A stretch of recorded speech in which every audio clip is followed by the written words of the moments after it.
Hey everybody, it's Mark Ruggiero here, Clark Commando 1983. You guys all know I got a deep love for Grognard Sims Deathride.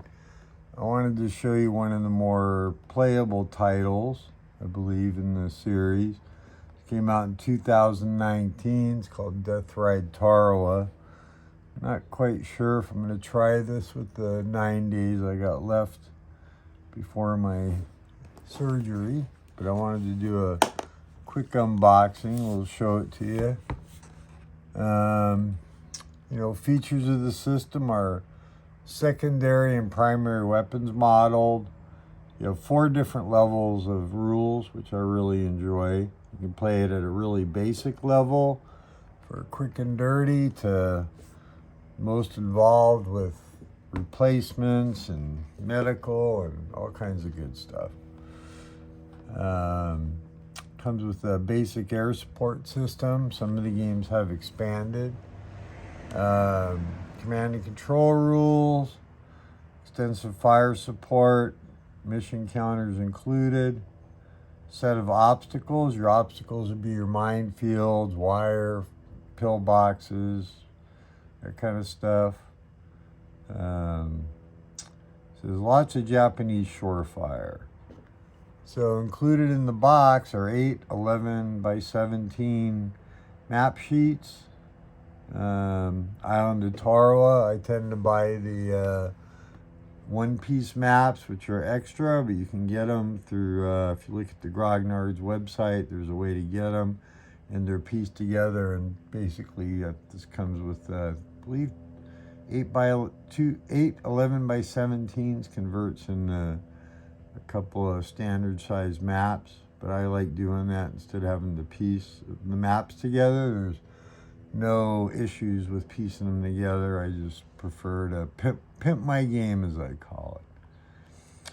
So you got units are modeled at company and platoon level. I prefer to keep it at platoon level. I tend to not use the company markers, but you're more than welcome to.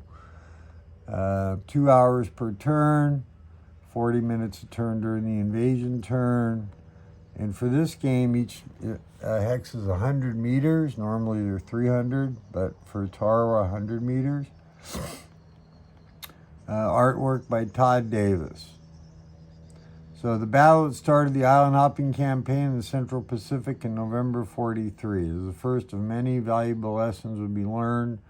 Unfortunately for the Marines, since the Quasha resistance here, the lessons learned would be paid for in blood, and lots of blood.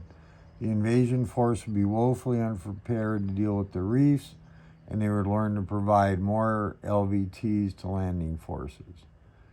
So you do get in the game an amphibious system, which is pretty unique. I just used it in my Normandy videos. You might want to game that you may want to check out my videos on that. Japanese were fully digging in and hidden on the island, and yet the Marines countered even worse as the campaign for the Central Pacific went on. So let's look at what's in the box. I'm going to talk a little bit while we do this about what I love about Deathride. I've said it over and over. I just love the details. So you get 2 standard 10-sided dice. One of the things I really like, let me see if I can show you here on the sequence of play. Cancer's kind of messing with me today, as usual. So I can't wait to get my surgery. So you get 2 sequence of play cards. One of the things I like about it, you kind of go through the standard steps here. Let's pull it up a little closer. Any night, weather, pre-turn determination, allocation of air, tells you, what to do. Joint combat service support section. It's where you get your reinforcements, replacements, reorganization, any intelligence, etc. Japanese reserve marker placement. You notice it's color coded. That means it's not a regular rule. It's a expanded rule, and red are optional. Then you have the joint player phase, so supply status of all your combat units. Artillery fire markers, this is where you assign your artillery, where they directly support a battalion, the regiment, or are generally available, and there's different restrictions depending on what you choose. Select your air units, and if I do a replay, you'll see how simple it is. Like I said, I haven't quite decided yet what I'm going to do with the 9 days I have left. So then you do the United States Marines. So, command and control phase. Red means it's optional. It's in the standard rule set though. United States Marine bombardment. So that's your naval bombardment and whatnot. And then your operation phase. This is one thing. Let's zoom in a little bit. Operations phase, what I really like, one of the things I really like about this game, when you get here, you can, if you read the rules, you'll see, you can move, fire, assault, do it in any order you want. Fire, use half your movement, move half, lot of subtlety there, and do it in any sequence you want. As far as prepare, there is a close assault phase, but your movement, fire, and whatnot, and preparing for assault, I guess is what I should have said, is done in any sequence that you want. And then you do suppression recovery, smoke marker management, and then you move on to the Japanese turn and flip the marker, and boom, you're done the turn. Looks like on the back of these, we have the assault combat table, which I can go over if I do it. I like this. So this is using a system. The normal system is you roll one die. I always use, I don't know if it's optional in Tarawa, but if you notice, you have defender result table. This is the table the attacker would roll in on assaults, and the defender would roll on this table, and all the different results are explained over here on the right-hand side. So I really like that because it tends to be optional, but I always use it. My experience level with the system is I use much different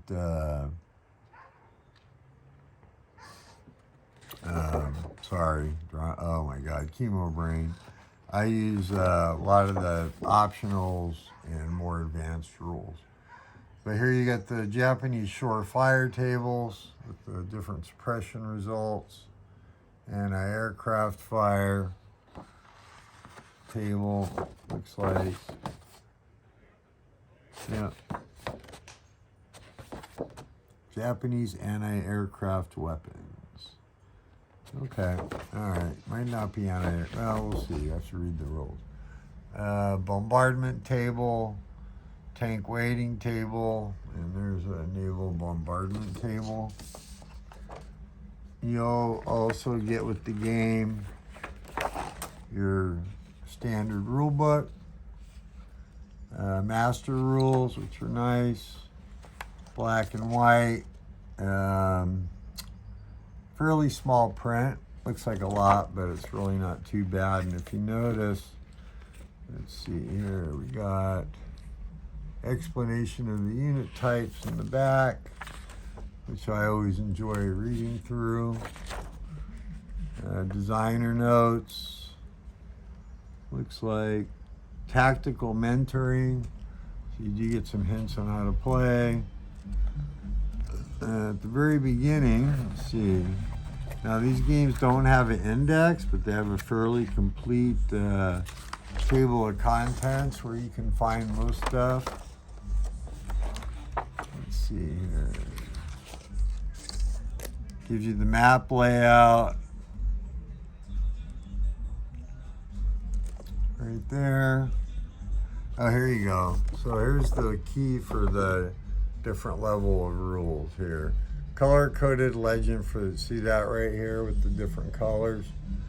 That will tell you what rules level you're using. You can use standard, expanded level, use black with red, advanced, black rules with some of the entire enhanced module rules in purple, and ultimate level is red and orange with the black. But you can choose what level you want to use. Oh, that's my neighbor, I guess, showing off out in the garage. Very interesting. So, unit explanation, what the values are. This still has the older secondary weapon on top, then followed by the primary weapon, and then the ranges are on the bottom. So with movement to the far right, see, yeah, you can see that. Okay, so that's the master rules. Every game comes with, assuming the master rules, if he does other beach landing games with the Deathride, you get a little supplemental rule book. This one's pretty short, about 6 pages. Some historical notes, whatnot. So looks like, and these are usually tend to be just rules that only apply. So it looks like it's about 2 pages, maybe 2.5. Supplemental rules. Of course, you get your handy dandy inventory, signed, initialed by Chris. Get a turn record chart here.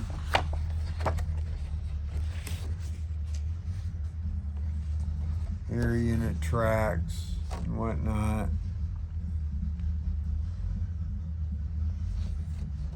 Use SAF aircraft, fly 1 mission per day. Navy can fly up to 3. Optional rule, I tend to use it. You don't have to. Not recommended if you're just starting out. I just kind of like to use it for TPs, but you can actually track casualties. They do have an impact on play.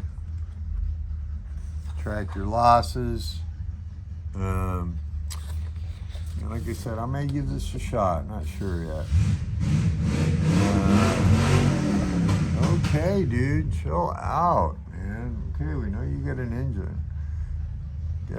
Cases for fire, assault, and those are the different modifiers. It'll track right here on the bottom, so you can track your, if you want to track what the mod's equal to. It's kind of a math-heavy game. Let's see if there's on the back. Let's see. No. Okay. So your air, ground attack, and anti-aircraft tables.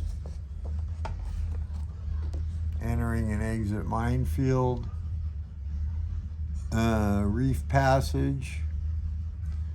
This looks really interesting and fun. I'm kind of leaning towards trying this. Bought it as always when it first came out. And I apologize for my rude neighbor. Must have a visitor. You get another assault combat table, fire results table for each player, and supply command control range table, suppression effects table.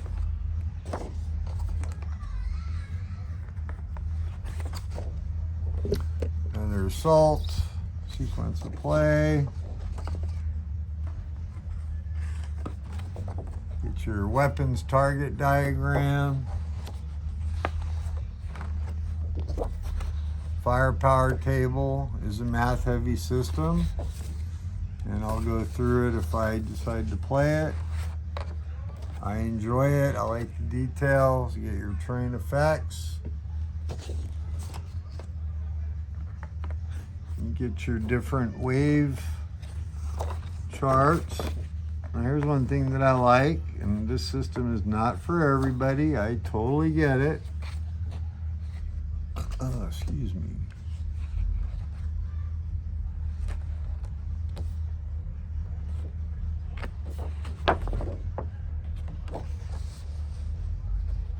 LC beach chart, where they land. So, but you also get transport loading chart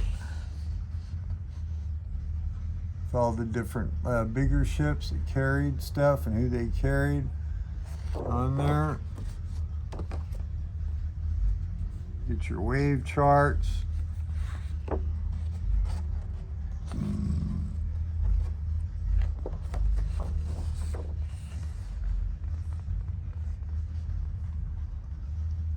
Pretty interesting, in my opinion.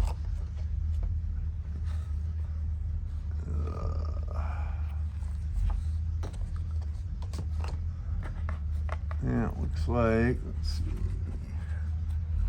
Scenario cards, that's what these are. I'll show you those here in just a second.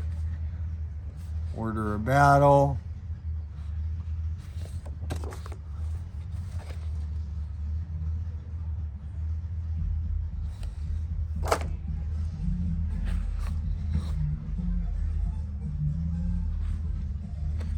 Different scenario cards. Not sure which one is the campaign game. The scenario cards give you the setup. This looks like a smaller scenario. All the instructions. So each scenario card would be like that. Like I said, not sure which one's the full invasion, but there you go, the full battle. Okay. And then this comes with a couple of your Marines and your naval gunfire support, Marines, landing craft, aircraft, landing craft, some gunfire support looks like, and then the Japanese,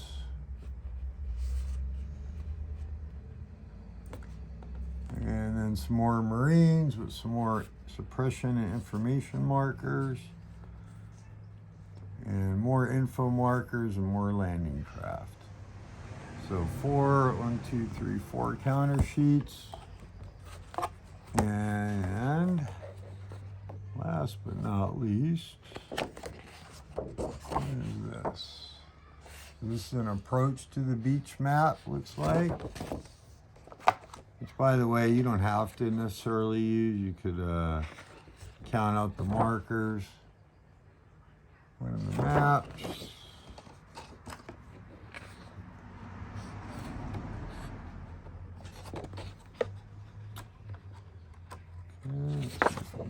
Open. There you go, another map. Here come the main maps. That's another approach map. All right, here's the actual piece of the one of the 11 by 17s. It's pretty clear. Got some cool details. You get your wire and probably some beach obstacles. Haven't read the rules. There's the airfield, and you can see you add room, so you put the charts on the map. Let's see, open this puppy up for you. So we'll see. I might have to bust this out. Still not quite sure yet. But anyways, you get the idea. So anyways, thanks for joining me. And once again, Deathride Normandy, Tarawa. I'm a huge fan. Game's not for everybody, but I think you get a lot of bang for your buck with these games. Chris definitely pours a lot of love and passion into these, which I appreciate. These counters are nice and clear. And we'll see if I can manage to get it to the table before my surgery. I don't know. If I do, I'll be working on it tonight. Right now, I'm a little bit tired, but that's what happens. Get back from Consim Expo. Had a great time, but thanks for joining me for 20 minutes, and have a great day. Thanks. Bye.